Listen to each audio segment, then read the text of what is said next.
Super primate 9ನಲ್ಲಿ operation Sindoor ಸೇರಿದಂತೆ ಪ್ರಮುಖ ಬೆಳವಣಿಗೆಗಳ ವಿಶೇಷ ವರದಿಗಳನ್ನು ನಿಮಗೆ ತೋರಿಸ್ತೀನಿ.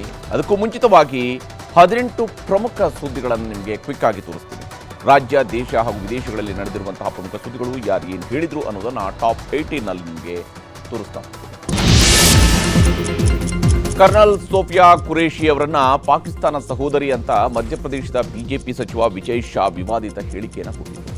ಮಧ್ಯಪ್ರದೇಶ ಹೈಕೋರ್ಟ್ ಆದೇಶದಂತೆ ಎಫ್ಐಆರ್ ಕೂಡ ಆಗಿತ್ತು. ಎಫ್ಐಆರ್ ರದ್ದು ಕೋರಿ ಮಧ್ಯಪ್ರದೇಶದ ಸಚಿವ ವಿಜಯ್ ಶಾ ಸುಪ್ರೀಂ ಕೋರ್ಟ್ನ ಮೆಟ್ಟಿಲೇರಿದರು. ಇವತ್ತು ಸುಪ್ರೀಂ ಕೋರ್ಟ್ ವಿಜಯ್ ಶಾಗೆ ಛೀಮಾರಿ ಹಾಕಿದೆ. ಇಂತಹ ಹೇಳಿಕೆಗಳನ್ನು ಕೊಡ್ತಾರಾ, ಮಂತ್ರಿಯಾಗಿದ್ದುಕೊಂಡು ಜವಾಬ್ದಾರಿ ಇಲ್ವಾ ಅಂತ ವಿಜಯ್ ಶಾ ವಕೀಲರಿಗೆ ಕ್ಲಾಸ್ ತೆಗೆದುಕೊಂಡಿದೆ ಭಾರತದ ಸರ್ವೋಚ್ಚ ನ್ಯಾಯಾಲಯ.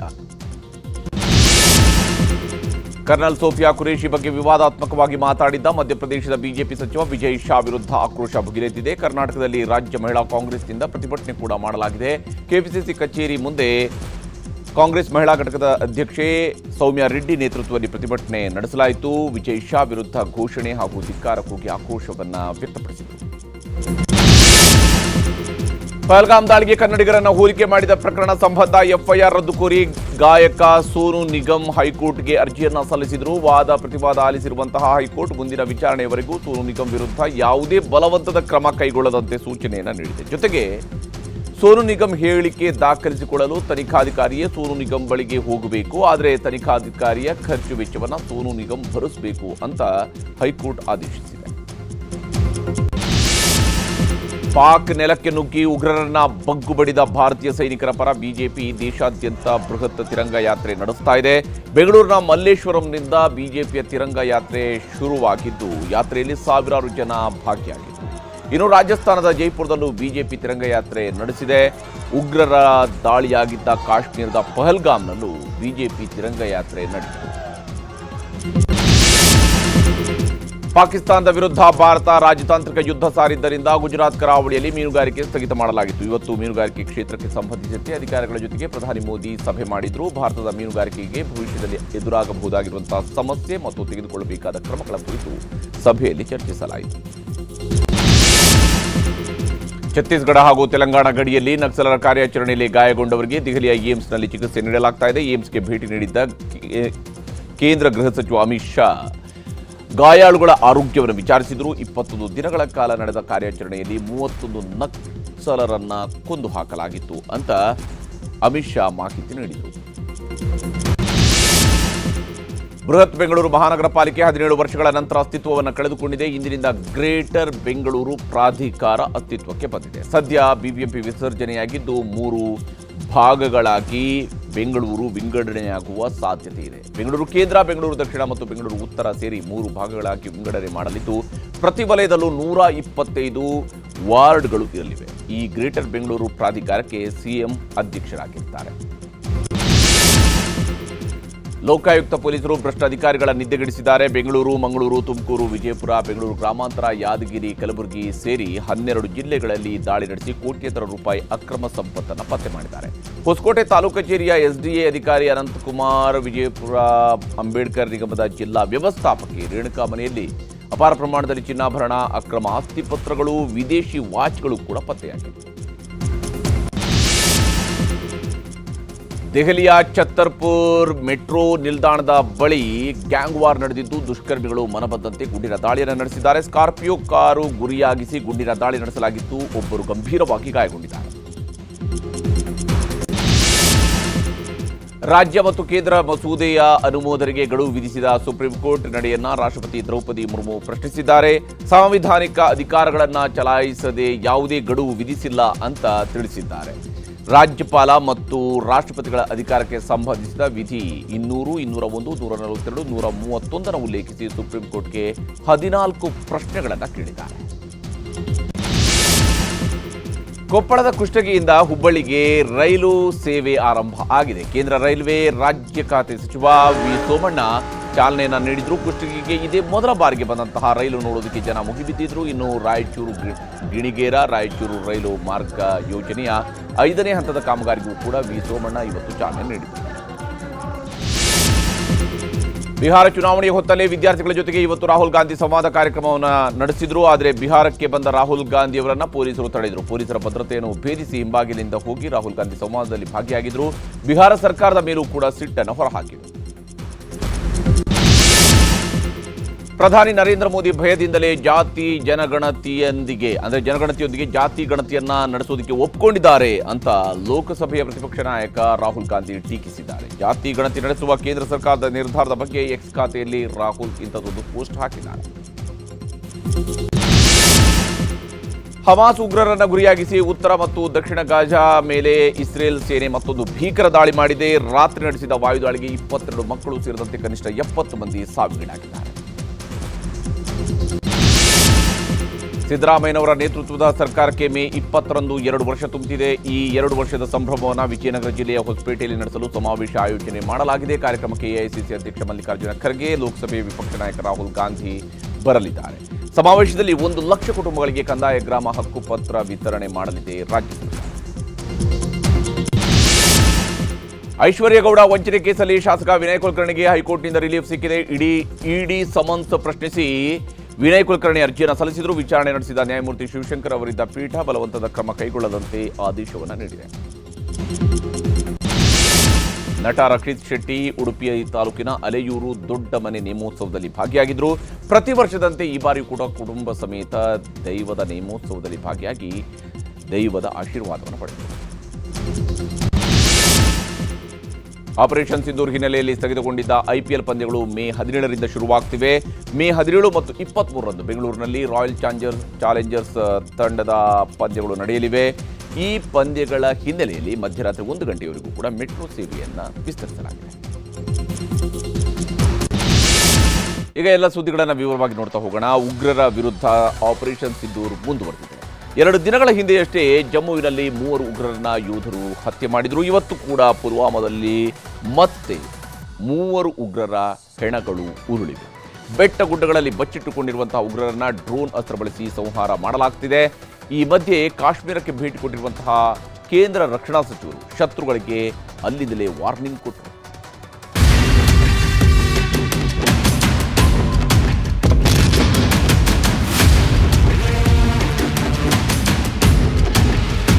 हमने आतंकियों को उनका कर्म देखकर मारा.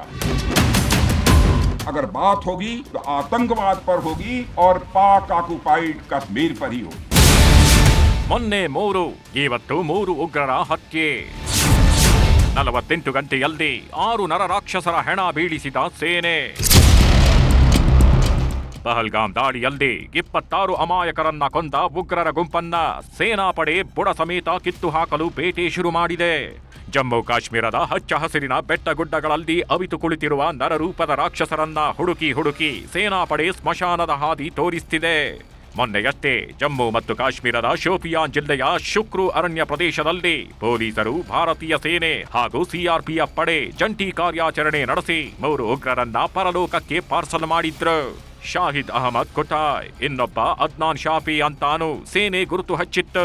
ಇವತ್ತು ಇದೇ ಜಮ್ಮು ಕಾಶ್ಮೀರದ ಪುಲ್ವಾಮಾ ಜಿಲ್ಲೆಯ ನಾದೇರ್ ತ್ರಾಲ್ ಪ್ರದೇಶದಲ್ಲಿ ಮತ್ತೆ 3 ರಕ್ತ ಬೀಜಾಸುರರನ್ನ ಸಂಹರಿಸಿದೆ ಸೇನಾಪಡೆ. ಸೈನಿಕರ ಕೈಯಲ್ಲಿ ಸಾಯೋ ಮೊದಲು ಕಣ್ಣೀರಿಟ್ಟ ಉಗ್ರ. ಮನೆಗೆ ವಿಡಿಯೋ ಕಾಲ್ ಮಾಡಿದ್ದ ಜೆಇಎಂ ಟೆರರ್.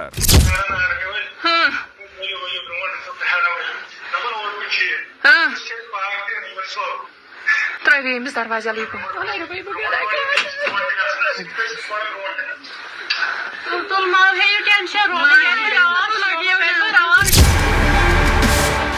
ಮನುಷ್ಯರನ್ನ ಗಿರುವೆಗಳ ತರ ಹೊಸಕಿ ಹಾಕೋ ಕಟುಕರು, ಹೆಂಡತಿ ಮಕ್ಕಳು ತಂದೆ ತಾಯಿ ಮುಂದೇನೆ ಕೊಲ್ಲೋ ಕಿರಾತಕ ಉಗ್ರರಿಗೂ ಹೆಂಡತಿ ಮನೆ ಮಕ್ಕಳು ತಾಯಿ ಅನ್ನೋ ಮಮಕಾರ ಇದೆಯಾ ಅನ್ನೋದೇ ಅನುಮಾನವಾಗಿತ್ತು. ಆದ್ರೆ ಈ ವಿಡಿಯೋ ನೋಡಿದ ಮೇಲೆ ಮಮಕಾರ ಅನ್ನೋದನ್ನ ಬಿಡಿ, ನಮ್ಮ ಭಾರತೀಯ ಸೈನಿಕರೆಂದರೆ ಎಷ್ಟು ಭಯ ಸೃಷ್ಟಿಯಾಗಿದೆ ಉಗ್ರರಿಗೆ ಅನ್ನೋದಂತೂ ಕ್ಲಿಯರ್ ಆಗಿ ಗೊತ್ತಾಗಿದೆ. ಅಂದ ಹಾಗೆ ವಿಡಿಯೋ ಕಾಲ್ ಮಾಡಿ ಮನೆಯವರ ಜೊತೆ ಮಾತನಾಡಿದ ಈ ಉಗ್ರ ಇನ್ಯಾರೂ ಅಲ್ಲ, ಇವತ್ತು ತ್ರಾಲ್ ಪ್ರದೇಶದಲ್ಲಿ ಸೈನಿಕರ ಗುಂಡಿಗೆ ಬೀದಿ ಹೆಣವಾದ ಜೈಷ್ ಎ ಮೊಹಮ್ಮದ್ ಉಗ್ರ ಸಂಘಟನೆಯ ಅಮೀರ್ ನಜೀರ್ ವಾನಿ. ತ್ರಾಲ್ನಲ್ಲಿ ನಡೆದ ಕಾರ್ಯಾಚರಣೆಯಲ್ಲಿ ಉಗ್ರ ಅಮೀರ್ ಹತ್ಯೆಯಾಗಿದ್ದು, ಹತ್ಯೆಗೂ ಮುನ್ನ ಮಾಡಿದ್ದ ವಿಡಿಯೋ ಈಗ ವೈರಲ್ ಆಗಿದೆ. ಇನ್ನು ಈ ದೃಶ್ಯ ನೋಡಿ. ತ್ರಾಲ್ ಅರಣ್ಯದಲ್ಲಿ ಉಗ್ರರನ್ನ ಹೆಡೆಮುರಿ ಕಟ್ಟೋಕೆ ಸೇನೆ ಡ್ರೋನ್ ಬಳಸಿದಾಗ ಸೆರೆ ಸಿಕ್ಕಿದ್ದು. ಜೆಇಎಂ ಸಂಘಟನೆಯಾಗಿ ಪರಮ ಪಾಪಿ ಅರಣ್ಯದ ಮಧ್ಯೆ ಇರುವ ಕಟ್ಟಡದಲ್ಲಿ ಅವಿತು ಕೂತ್ಕೊಂಡು ಭರ್ಜರಿಯಾಗಿ ಮಾಂಸದೂಟ ಮಾಡ್ತಿದ್ದ. ಡ್ರೋನ್ನಲ್ಲಿ ಸೆರೆಯಾಗಿದ್ದೇ ತಡ ಸೇನಾಪಡೆ ಸುತ್ತುವರೆದು ಈತನ ಹೆಣವನ್ನ ಬೀಳಿಸಿದೆ. ಡ್ರೋನ್ನಲ್ಲಿ ಸೆರೆಯಾಗಿದ್ದು ಉಗ್ರ ಆಸಿಫ್ ಅಹಮದ್ ಶೇಖ್ ಅಂತ ಗೊತ್ತಾಗಿದೆ. ಇನ್ನೊಬ್ಬ ಕುಟುಂಬದವರಿಗೆ ವಿಡಿಯೋ ಕಾಲ್ ಮಾಡಿ ಕಣ್ಣೀರಿಟ್ಟಿದ್ದ ಅಮೀರ್ ನಜೀರ್ ವಾನಿ, ಮತ್ತೊಬ್ಬ ಯಾವರ್ ಅಹಮದ್ ಎಂದು ಗುರುತಿಸಲಾಗಿದೆ. Security forces got specific information regarding the movement of terrorists in that area. Accordingly, cordon was laid off, and it led to the ensuing of encounter between security forces and hold-up terrorists.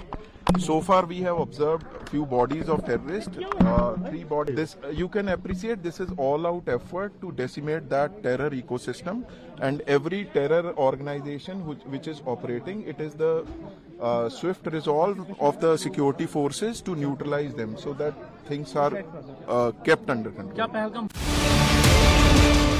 Jammu ಕಾಶ್ಮೀರದ ಗಡಿ ಜಿಲ್ಲೆಗಳಲ್ಲಿ, ಅದರಲ್ಲೂ ಪೂಂಚ್, ರಜೌರಿ, ಪುಲ್ವಾಮಾ, ಪಹಲ್ಗಾಮ್ ಭಾಗದಲ್ಲಿ ಭಾರತೀಯ ಸೇನಾಪಡೆ ಉಗ್ರರನ್ನ ಸಂಹರಿಸೋಕೆ ಹುಡುಕಾಡ್ತಾನೇಗಿದೆ. ಬೆಟ್ಟ ಗುಡ್ಡಗಳನ್ನು ಬಿಡ್ತಿಲ್ಲ. ಮನೆಯೊಳಗೆ, ಜನರ ಮಧ್ಯೆ, ನಗರದಲ್ಲೇ ವೇಷ ಮರೆಸ್ಕೊಂಡಿದ್ರೂ ಬಿಡ್ತಿಲ್ಲ. ಹಗಲು ರಾತ್ರಿ ಬಿಸಿಲು ಮಳೆ ಅನ್ನದೇ ಕ್ರೂರಿಗಳ ಬೇಟೆಗಿಳಿದಿದೆ. ಇನ್ನು ಗಡಿಯಲ್ಲಿ ಉಗ್ರರ ರಮಣ ಆಗುವಾಗ್ಲೇ ಆಪರೇಷನ್ ಸಿಂಧೂರ್ನಲ್ಲಿ ಪಾಲ್ಗೊಂಡಿದ್ದ ಸೈನಿಕರಿಗೆ ಸಲಾಂ ಹೇಳಿದ್ರು ರಕ್ಷಣಾ ಸಚಿವ ರಾಜನಾಥ್ ಸಿಂಗ್.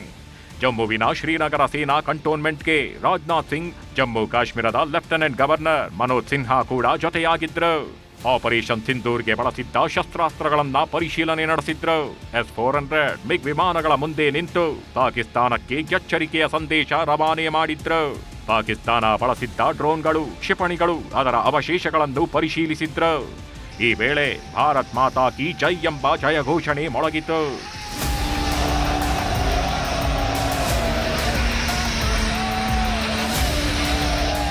ಸೈನಿಕರನ್ನುದ್ದೇಶಿಸಿ ಮಾತನಾಡಿದ ರಾಜನಾಥ್ ಸಿಂಗ್, ಪಾಕಿಸ್ತಾನಕ್ಕೆ ಅತಿ ಕಠೋರ ಸಂದೇಶ ರವಾನೆ ಮಾಡಿದ್ರು. ಧರ್ಮ ಅಂತ ಹೇಳಿ ಹತ್ಯೆಗೈದವರಿಗೆ ಕರ್ಮ ವಾಪಸ್ ಕೊಟ್ಟಿದೆ.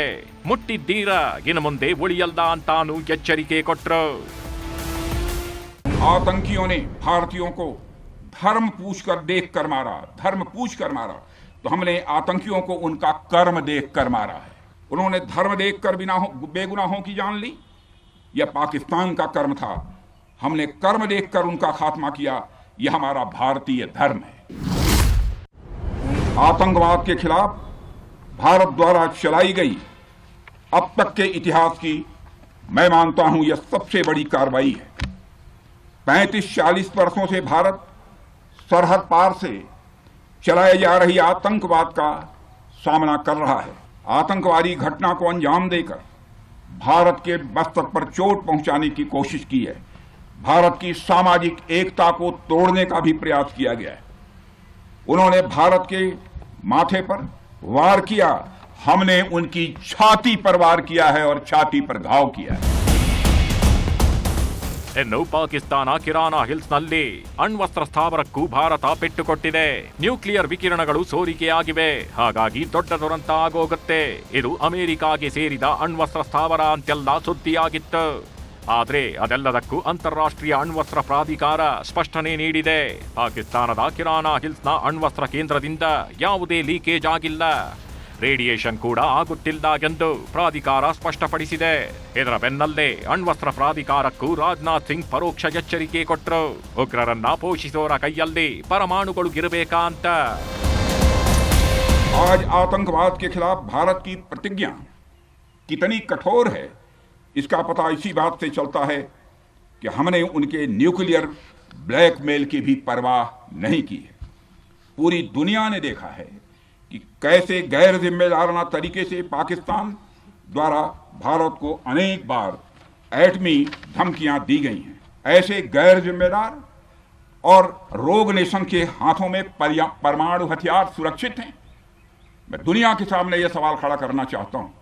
मैं मानता हूं कि पाकिस्तान के एटमी हथियारों को IAEA international atomic energy agency की निगरानी में लिया जाना चाहिए. मैं ये कहना चाहूंगा और साफ तौर पर कहना चाहूंगा, जो ये कहती है कि हिंदुस्तान की सरजमी पर किया गया कोई भी आतंकी हमला एक एक्ट ऑफ वार माना जाएगा। दोनों देशों में जो अंडरस्टैंडिंग बनी है फिलहाल वह इसी बात को लेकर है कि सरहद पार से कोई बेजा हरकत अब नहीं की जाएगी। अगर की गई तो बात निकलेगी तो बहुत दूर तक जाएगी। ಇನ್ನು ಪಾಕ್ ಆಕ್ರಮಿತ ಕಾಶ್ಮೀರದ ವಿಷಯದಲ್ಲಿ ರಾಜಿಯಾಗೋ ಮಾತೇ ಇಲ್ಲ. ಪಿಒಕೆ ವಾಪಸ್ ಪಡೆಯೋದೇ ನಮ್ಮ ಅಜೆಂಡಾ ಅಂತಾನು ಘೋಷಿಸಿದ್ರು. तो आतंकवाद पर होगी और पाक ऑक्युपाइड कश्मीर पर ही होगी। साथियों, ऑपरेशन सिंदूर की कामयाबी ने पाकिस्तान में छिपे आतंकी संगठनों और उनके आकाओं को भी यह साफ बता दिया है कि वे कहीं भी अपने आप को महफूज और सुरक्षित न समझें। अब वे हमारे बहादुर भारतीय सेनाओं के निशाने पर हैं। ಜಮ್ಮು ಕಂಟೋನ್ಮೆಂಟ್ ಭೇಟಿಯ ಬಳಿಕ ಶ್ರೀನಗರದ ವಾಯುನೆಲೆಗೆ ಬಂದ್ರು. ಅಲ್ಲೂ ಭಾರತೀಯ ಸೇನಾ ಪಡೆಯನ್ನ ಹುರಿದುಂಬಿಸಿ ಹೋದ್ರು ರಾಜನಾಥ್ ಸಿಂಗ್. ಶತ್ರು ಸಂಹಾರಕ್ಕೆ ನಾವು ಸದಾ ಸಿದ್ಧ ಸನ್ನದ್ಧ.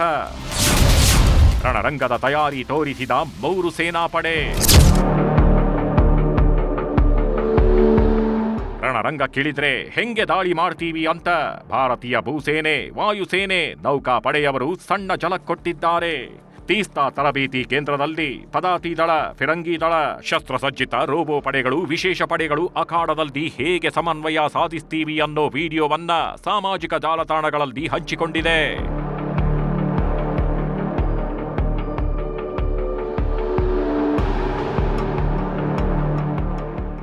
Bureau report, news 18. Operation Sindoor ನಡೆಸ್ತಾ ಇದ್ದಾಗಲೇ ಪಾಕಿಸ್ತಾನದವರು ನಾವು ಭಾರತದ ವಾಯುನೆಲೆಗಳ ಮೇಲೆ ದಾಳಿ ನಡೆಸಿದ್ವಿ ಅಂತೆಲ್ಲ ಬಿಲ್ಡಪ್ ಕೊಡ್ತಾ ಇದ್ರು. ಇದರ ಕಾರಣಕ್ಕಾಗಿ ಆದಂಪುರ ಏರ್ ಬೇಸ್ಗೆ ಪ್ರಧಾನಮಂತ್ರಿ ನರೇಂದ್ರ ಮೋದಿ ಅವರು ಭೇಟಿ ಕೊಟ್ಟು ನಾವು ಹೇಗೆ ಸಶಕ್ತವಾಗಿದ್ದೀವಿ ಮತ್ತು ಯಾವುದೇ ರೀತಿಯಂಥ ಅನಾಹುತ ಅಲ್ಲಿ ಸಂಭವಿಸಿಲ್ಲ ಅನ್ನೋದನ್ನ ಜಗತ್ತಿಗೆ ತೋರಿಸ್ಕೊಡುವಂತಹ ಕೆಲಸವನ್ನು ಮಾಡಿದರು. ಆದರೆ ಪಾಕಿಸ್ತಾನದ ಪ್ರಧಾನಮಂತ್ರಿ ಭಾರತ ಪ್ರಧಾನಿಯನ್ನು ಕಾಪಿ ಮಾಡೋದಕ್ಕಾಗಿ ಅವರ ವಾಯುನೆಲೆಗಳನ್ನು ಭಾರತ ಹೊಡೆದು ಉರುಳಿಸಿದೆ ಅನ್ನೋದನ್ನು ಈಗಾಗಲೇ ಭಾರತ ಹೇಳ್ತಾ ಇದೆ. ಆದರೆ ಅವರು ವಾಯುನೆಲೆಗಳ ಕಡೆಗೆ ಹೋಗುವಂಥ ಧೈರ್ಯವನ್ನು ಮಾಡಲಿಲ್ಲ. ಬದಲಿಗೆ ಅವರ ಸೇನಾ ನೆಲೆಯ ಕಡೆಗೆ ಹೋದರು. ಆದರೆ ಸೇನಾ ನೆಲೆಗೆ ಹೋದಾಗಲೂ ಕೂಡ ಅವರು ಆಡಿರತಕ್ಕಂತಹ ರೀತಿ ಮತ್ತು ಪಾಕ್ ಪ್ರಧಾನಿಯ ನಡವಳಿಕೆ, ಹಾಗೆಯೇ ಅಲ್ಲಿರುವಂತಹ ಸೈನಿಕರ ಪರಿಸ್ಥಿತಿ ಮತ್ತು ಪಾಕಿಸ್ತಾನ ಒಟ್ಟಾರೆಯಾಗಿ ಯುದ್ಧದಲ್ಲಿ ಎದುರಿಸ್ತಾ ಇರುವಂತಹ ಪರಿಸ್ಥಿತಿ ಈಗ ದೊಡ್ಡ ಟ್ರೋಲ್ಗೆ ಒಳಗಾಗಿದೆ. आतंकियों की बची खुची जमीन को भी मिट्टी में मिलाने का समय आ गया है. ಪಹಲ್ಗಾಮ್ನಲ್ಲಿ 26 ಜನರನ್ನ ಉಗ್ರರು ಕೊಂದು ಹಾಕಿದ್ರು. ಘಟನೆಯ ಮರುದಿನವೇ ಪ್ರಧಾನಿ ನರೇಂದ್ರ ಮೋದಿ ಶತ್ರುಗಳ ನೆಲಕ್ಕೆ ನುಗ್ಗಿ ಹೊಡಿತೀವಿ, ಅವರ ನೆಲದಲ್ಲೇ ಉಗ್ರರನ್ನ ಮಣ್ಣು ಮಾಡುತ್ತೀವಿ ಅಂದಿದ್ರು. ಏಪ್ರಿಲ್ 23ರಿಂದ ಮೇ 12ರವರೆಗೂ ನಿದ್ದೆ ಇಲ್ಲದೆ ಒದ್ದಾಡಿದ್ದ ಪಾಕಿಸ್ತಾನ ಪ್ರಧಾನಿ ಶಹಬಾಜ್ ಶರೀಫ್ ಯಾವಾಗ ಕದನ ವಿರಾಮ ಘೋಷಣೆಯಾಯಿತೋ ಆಗಿನಿಂದ ಪಾಕಿಸ್ತಾನ ಪ್ರಧಾನಮಂತ್ರಿ ಫುಲ್ ಚಿಲ್ಲಾಗಿದ್ದಾರೆ. ಹೋದಲ್ಲಿ ಬಂದಲ್ಲೆಲ್ಲ ಭಾರತದ ಪ್ರಧಾನಮಂತ್ರಿ ಮೋದಿಯವರನ್ನೇ ಅನುಕರಣೆ ಮಾಡಿಕೊಂಡು ಮೋದಿ ಥರಾನೇ ಓಡಾಡೋದು, ಮೋದಿಯವರ ಥರಾನೇ ಭಾಷಣ ಮಾಡೋದು, ಮೋದಿಯವರಂತೆ ಸೈನಿಕರಿಗೆ ಹತ್ತಿರ ಆಗೋಕೆ ಪ್ರಯತ್ನಕ್ಕೆ ಕೈ ಹಾಕಿದ್ದಾರೆ. ಸ್ವಂತಿಕೆ ಅನ್ನೋದೇ ಇಲ್ಲದ ಪಾಕಿಸ್ತಾನದ ಪ್ರಧಾನಿ ಮೋದಿಯವರ ಹಾವ ಭಾವಗಳನ್ನ ನಕಲು ಮಾಡೋಕೆ ಹೋಗಿ ಈಗ ಸಿಕ್ಕಾಪಟ್ಟೆ ಟ್ರೋಲ್ ಆಗಿದ್ದಾರೆ.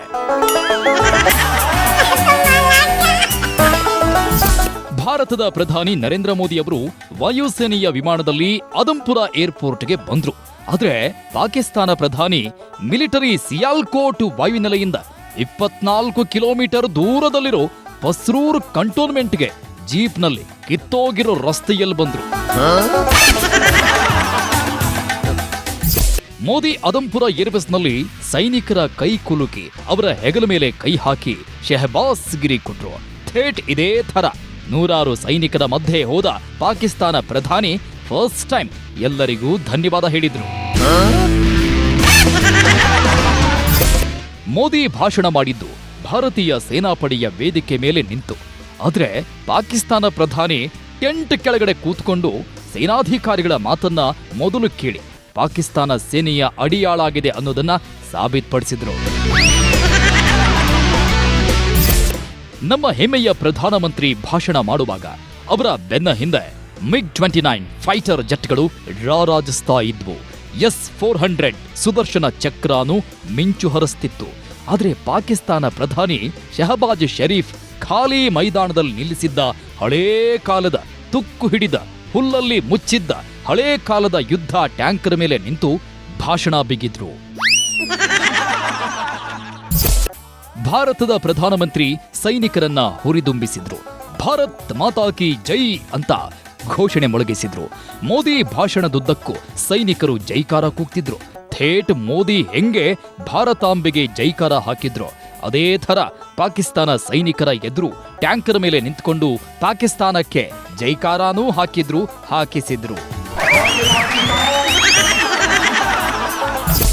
ನರೇಂದ್ರ ಮೋದಿ ಭಾರತವನ್ನ ವಿಶ್ವಗುರುವನ್ನಾಗಿ ಮಾಡಿದ್ದಾರೆ.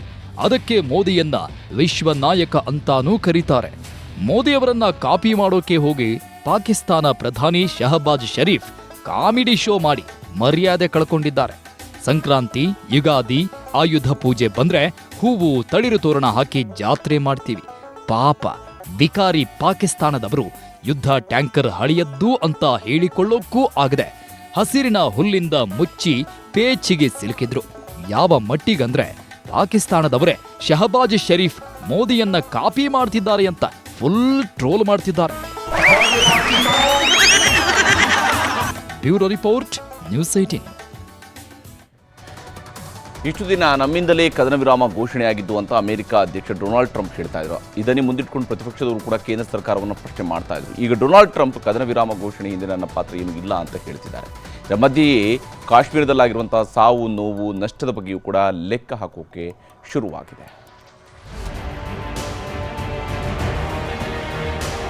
ಆಪರೇಷನ್ ಸಿಂಧೂರ್ ನಡೆಸೋ ಮೂಲಕ ಪಾಕಿಸ್ತಾನದಲ್ಲಿ ಉಗ್ರರ ರುಂಡ ಚಂಡಾಡಿ ಬಂದಿದ್ರು ನಮ್ಮ ಸೇನಾಪಡೆ ಸರದಾರರು. ಸಾವು ನೋವು ನೋಡಿ ಭಯಬಿದ್ದ ಪಾಕಿಸ್ತಾನ ಭಾರತದ ಮುಂದೆ ಗೋಗರೆದು ಕಣ್ಣೀರಿಟ್ಟು ಕದನ ವಿರಾಮ ಘೋಷಿಸಿ ಅಂದಿದ್ರು. ಭಾರತ ಪಾಕಿಸ್ತಾನಕ್ಕೆ ಈಗ ಜೀವ ಭಿಕ್ಷೆ ಹಾಕಿದೆ. ಆದರೆ ಪಾಕಿಸ್ತಾನದ ವಿರುದ್ಧ ಭಾರತ ಹೂಡಿರುವ ರಾಜತಾಂತ್ರಿಕ ಸಮರಕ್ಕೆ ಕೊನೆ ಹಾಡಿಲ್ಲ, ಹಾಡೋದು ಇಲ್ಲ ಅಂತ ವಿದೇಶಾಂಗ ಸಚಿವ ಜೈಶಂಕರ್ ಖಡಕ್ ಸಂದೇಶವನ್ನು ರವಾನಿಸಿದ್ರು. Sometimes the Kashmir issue has been brought up. Again, the only thing which remains to be discussed on Kashmir is the vacation of illegally occupied Indian territory in Pakistan occupied Kashmir. We are open to discussing that with Pakistan. They have to shut down the terrorist infrastructure. They know what to do. We are prepared to discuss with them what is to be done on terrorism. Those are the talks which are feasible. Water issues have been raised. Again, you all know, and I re-emphasize, the Cabinet Committee on Security and the government, obviously, was very clear that the Indus Waters Treaty is held in abeyance and will be continued to be held in abeyance until cross-border terrorism by Pakistan is credibly and irrevocably stopped. ಪಾಕಿಸ್ತಾನಕ್ಕಷ್ಟೇ ಅಲ್ಲ, America ಅಧ್ಯಕ್ಷ Donald Trump ಸರ್ಕಾರಕ್ಕೂ ಭಾರತದಿಂದ ಹೊಸ ಸಂದೇಶ ರವಾನೆಯಾಯಿತು. ಇವತ್ತು America ಅಧ್ಯಕ್ಷ Donald Trump ಖತಾರ್ನಲ್ಲಿ ಮಾತಾಡ್ತಾ ಕದನ ವಿರಾಮ ಜಾರಿಗೆ ನಾನು ಸಹಾಯ ಮಾಡಿದ್ದೆ ಅಂದ್ರು. ವ್ಯಾಪಾರ ದೃಷ್ಟಿಯಿಂದಲೇ ಭಾರತ ಪಾಕ್ ಕದನ ವಿರಾಮಕ್ಕೆ ಒಪ್ಪಿದ್ವು ಅಂದ್ರು. ಇದಕ್ಕೆ ಜೈಶಂಕರ್ ತಿರುಗೇಟು ಕೊಟ್ರು. I sure as hell helped settle the problem between Pakistan and India last week, which was getting more and more hostile. I said, I could settle that up. I can settle anything. Let me settle it up. Let's get them all together. How long have you been fighting? About 1,000 years. Oh, that's a lot. I'm not sure about that. I'm not sure about settling. That's a tough one. On the trade remarks between India and US, trade talks have been going on, negotiations have been going on. These are very complicated negotiations. They are very intricate. Nothing is decided till everything is. Any trade deal has to work for both the countries, and I think that would be our expectation from the trade deal. ಒಂದ್ ಕಡೆ ಉಗ್ರ ಪಾಕಿಸ್ತಾನದ ವಿರುದ್ಧ ಭಾರತದ ಸಮರ, ಇನ್ನೊಂದ್ ಕಡೆ ಭಾರತದ ಸ್ವಾಭಿಮಾನವನ್ನ ಕೆಣಕಿದ ಅಮೆರಿಕಾಗೂ ಉತ್ತರಿಸೋ ಕೆಲಸ ಮೋದಿ ಸರ್ಕಾರ ಮಾಡ್ತಿದ್ದು ಡೊನಾಲ್ಡ್ ಟ್ರಂಪ್ ಅಂತವರೇ ಸುಮ್ಮನಾಗಿದ್ದಾರೆ. ಆದ್ರೆ ದೇಶದೊಳಗಿರುವ ಪ್ರತಿಪಕ್ಷಗಳಿಗೆ ಮಾತ್ರ ಮೋದಿ ಸರ್ಕಾರದ ಉತ್ತರಗಳು ಸರಿಯಾಗ್ತಿಲ್ಲ. ಅದರಲ್ಲೂ ಭಾರತ ಆಪರೇಷನ್ ಸಿಂಧೂರ್ ನಡೆಸಿದ ಮೇಲೆ ಪಾಕಿಸ್ತಾನ ಭಾರತದ ಮೇಲೆ ಜನರನ್ನ ಟಾರ್ಗೆಟ್ ಮಾಡಿ ದಾಳಿ ಮಾಡಿದ್ರು. ಇದರಲ್ಲಿ 19 ನಾಗರಿಕರು 7 ಸೈನಿಕರು ಹುತಾತ್ಮರಾಗಿದ್ದಾರೆ ಅಂತ ಸೇನೆಯೇ ಲೆಕ್ಕ ಕೊಟ್ಟಿತ್ತು. ಆದರೂ ರಾಷ್ಟ್ರೀಯ ಕಾಂಗ್ರೆಸ್ ಮತ್ತು ಜಮ್ಮು ಕಾಶ್ಮೀರ ಕಾಂಗ್ರೆಸ್ ಪಕ್ಷದ ನಾಯಕರು ಸಾವು ನೋವು ಆಗಿರುವ ನಷ್ಟ ಎಷ್ಟು ಅಂತ ವರದಿ ಸಂಗ್ರಹಿಸೋಕೆ ಫೀಲ್ಡ್ಗಿಳಿದಿದ್ದಾರೆ. ಜೆಕೆಪಿಸಿಸಿ ಅಧ್ಯಕ್ಷ ತಾರಿಕ್ ಹಮೀದ್ ಕರ್ರಾ ರಜೌರಿ ಸುತ್ತಮುತ್ತ ಮನೆ ಮನೆಗೂ ತೆರಳಿ ವರದಿ ಸಂಗ್ರಹಿಸುತ್ತಿದ್ದಾರೆ. ಪಾಕ್ ದಾಳಿಯಿಂದಾಗಿರುವ ಅನಾಹುತಗಳೆಷ್ಟು, ಎಷ್ಟು ಮನೆಗಳಿಗೆ ಹಾನಿಯಾಗಿವೆ, ಯಾವ್ಯಾವ ವಾಹನಗಳು ಧ್ವಂಸವಾಗಿವೆ, ಎಷ್ಟು ಜನರ ಜೀವ ಹೋಗಿದೆ ಅಂತ ಫೋಟೋ ವಿಡಿಯೋ ಸಂಗ್ರಹಿಸುತ್ತಿದ್ದು ಜನರ ಅನಿಸಿಕೆಗಳನ್ನು ಕೇಳ್ತಿದ್ದಾರೆ. ಇನ್ನು ಜೆಕೆಪಿಸಿಸಿ ಅಧ್ಯಕ್ಷ ತಾರಿಕ್ ಹಮೀದ್ ಕರ್ರಾ ಸೇರಿ ಕಾಂಗ್ರೆಸ್ಸಿಗರು ಆಸ್ಪತ್ರೆಗಳಿಗೆ ಭೇಟಿ ಕೊಟ್ಟರು. ಗಾಯಾಳುಗಳಿಂದಲೂ ಮಾಹಿತಿ ಪಡೆದ್ರು. ಎಷ್ಟೊತ್ತಿಗೆ ದಾಳಿಯಾಯಿತು, ಹೇಗೆ ದಾಳಿಯಾಯಿತು, ಗಾಯಾಳುಗಳ ಸ್ಥಿತಿ ಹೇಗಿದೆ ಅಂತೆಲ್ಲ ವರದಿ ಸಂಗ್ರಹಿಸಿದ್ರು. हमने भी 1962 से आज तक जितनी वॉर्स हुई हैं, एक 48 की नहीं देखी, 68 से आज तक सारी वॉर्स हम देख चुके हैं. लेकिन इस टाइप का जो सिविलियन पॉपुलेशन के ऊपर जो शेलिंग हुई है, ये आज तक कभी नहीं देखी थी, ना सुना था ऐसे बारे में. ಒಂದ್ ಕಡೆ ಕಾಂಗ್ರೆಸ್ನವರು ರಾಜಕೀಯ ಲಾಭಕ್ಕಾಗಿ ಸಾವು ನೋವಿನ ವರದಿ ಸಂಗ್ರಹಿಸುತ್ತಿದ್ದಾರೆ ಅಂತ ಬಿಜೆಪಿ ಆರೋಪಿಸಿದೆ. ರಾಜಕೀಯ ಏನಾದ್ರೂ ಇರ್ಲಿ, ಭಾರತೀಯ ಸೇನೆಯ ರೋಮಿಯೋ ತುಕಡಿ ಪಾಕಿಸ್ತಾನ ದಾಳಿಯಿಂದ ನೊಂದ ಜನರಿಗೆ ಧೈರ್ಯ ತುಂಬುತ್ತಿದೆ. ದಿನಸಿಗಳನ್ನ, ಔಷಧಿಗಳನ್ನ ಪೂರೈಕೆ ಮಾಡ್ತಿದ್ದು ಎದೆಗುಂದಬೇಡಿ, ಆದ ನಷ್ಟಕ್ಕೆ ಪರಿಹಾರ ಸಿಗತ್ತೆ ಅಂತ ಸೈನಿಕರೇ ಭರವಸೆ ಕೊಡ್ತಿದ್ದಾರೆ. जो आपने नुकसान उसके लिए सोच रहे हैं, जो भी आपका नुकसान हो उसको हम चेक करें. उसके बाद बच्चे के लेके कहाँ जाएंगे, ये तो कोई नहीं है. आप देखो, हम वीडियो बना सरकार को भेजेंगे ना, फिर सरकार मदद करने के लिए लोग भेजेगा, पैसा देता है, इसलिए हम गए. और हमारे लिए कोई कार्रवाई करो, यहाँ रहने की कोई जगह नहीं है. हाँ, आई है इस वक्त फौज, उनने मेडिसिन ये वगैरह वगैरह पूछा था, राशन का, कि अगर आपको चाहिए तो हमसे ले सकते हो आप. ಯಾರು ಏನೇ ಹೇಳಲಿ, ಆಪರೇಷನ್ ಸಿಂಧೂರ್ ಭಾರತದ ಹೆಮ್ಮೆಯ ಪ್ರತೀಕ ಅನ್ನೋದರಲ್ಲಿ ಎರಡು ಮಾತಿಲ್ಲ. ಆದ್ರೆ ಪಾಕಿಸ್ತಾನದ ದಾಳಿಗೆ ತುತ್ತಾದ ನಾಗರಿಕರ ಬದುಕನ್ನ ಕೇಂದ್ರ ಸರ್ಕಾರ ಆದಷ್ಟು ಬೇಗ ಕಟ್ಟಿಕೊಡುವ ಕೆಲಸ ಮಾಡಬೇಕು. ಜಮ್ಮು ಕಾಶ್ಮೀರ ಸಿಎಂ ಒಮರ್ ಅಬ್ದುಲ್ಲಾ ಕೂಡ ಸಂತ್ರಸ್ತರ ಕಷ್ಟ ಆಲಿಸೋ ಕೆಲಸ ಮಾಡಬೇಕಿದೆ. Bureau report, news 18. ಪಾಕಿಸ್ತಾನದ ವಿರುದ್ಧ ನಡೆದಂತಹ ಸಂಘರ್ಷದಲ್ಲಿ ಆಪರೇಷನ್ ಸಿಂಧೂರ್ನಲ್ಲಿ ಬೆಂಗಳೂರಿನ ಕೊಡುಗೆ ದೊಡ್ಡ ಮಟ್ಟದಲ್ಲಿದೆ. ಪಾಕಿಸ್ತಾನದಲ್ಲಿ ಉಗ್ರರನ್ನು ಸಂಹರಿಸೋದಕ್ಕೆ ಬಳಸಿದಂತಹ ಸೂಸೈಡ್ ಡ್ರೋನ್ಗಳನ್ನು ಬೆಂಗಳೂರಿನಲ್ಲಿ ತಯಾರಿಸಿರುವಂಥದ್ದು. ಅದರ ಬಗೆಗಿನ ವಿಶೇಷ ವರದಿ ನಿಮಗೆ ತೋರಿಸ್ತೀವಿ.